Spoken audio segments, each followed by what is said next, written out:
Hello, good evening. Welcome back to St. Peter's in Hove. And for our next step along the way of the suffering Lord through St. Mark's Passion account. Now, we've just got to the crucifixion. They brought Jesus to the place called Golgotha, which means the place of the skull. They offered him wine mixed with myrrh, but he refused it. Then they crucified him and shared out his clothing, casting lots to decide what each should get. It was the third hour when they crucified him. The inscription gave the charge against giving the charge against him read, "The King of the Jews." And they crucified two bandits with him, one on his right and one on his left. It's a very bold account. St. Mark and none of the other evangelists either goes into what crucifixion actually entailed. We know a great deal about what crucifixion entailed from a couple of sources. One of the sources is the human remains that have been dug up near Jerusalem of crucified people, men with horrible nails through their shins, through their ankles, and who they couldn't take the nail out, so they just buried the person with the nail still stuck in. A horrible discovery, I'm sure you'll realize, and of course, a sign of what a horrible death it was. The other great source for us is, of course, the Turin Shroud. Some people, claim that Turin Shroud is not the genuine burial cloth of Jesus. But one thing is for sure, that the image on the Turin Shroud gives us a very graphic picture of what Jesus' sufferings were. And of course, they are more anatomically correct than the usual representations of the crucifixion. Many of the representations of the crucifixion are quite bland, I think you could say, in that our blessed Lord is clearly suffering on the cross, but he's not suffering in a way that blows your mind. It's a controlled suffering.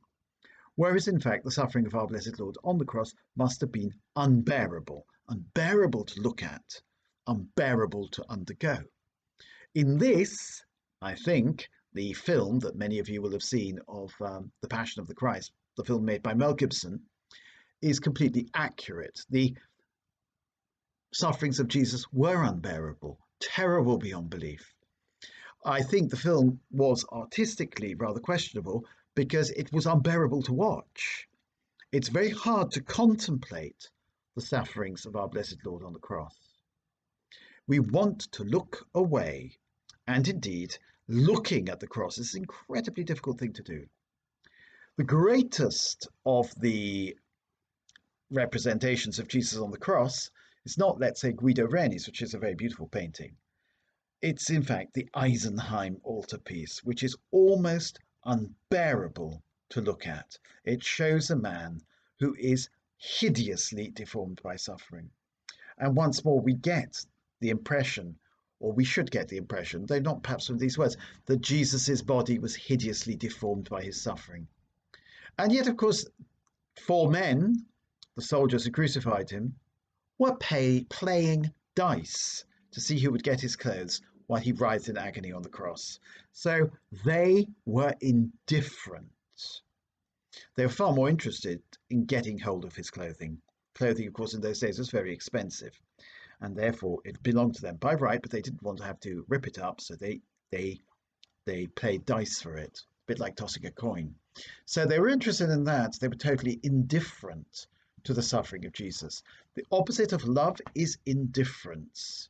They did not care about the suffering man a few feet away from them. And yet, we must care about Jesus Christ, who has died for us. We have to look at the cross and start to care. We have to let our indifference dissolve. We have to let our hard hearts be melted. And of course, to one side, there was two thieves.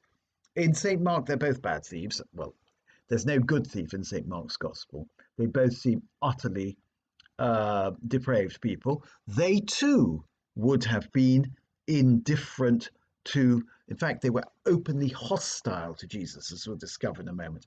Jesus, in this last scene of his earthly life, has no friends. The Blessed Virgin Mary and St. John are not actually with him in St. Mark's Gospel. They are in St. John's Gospel.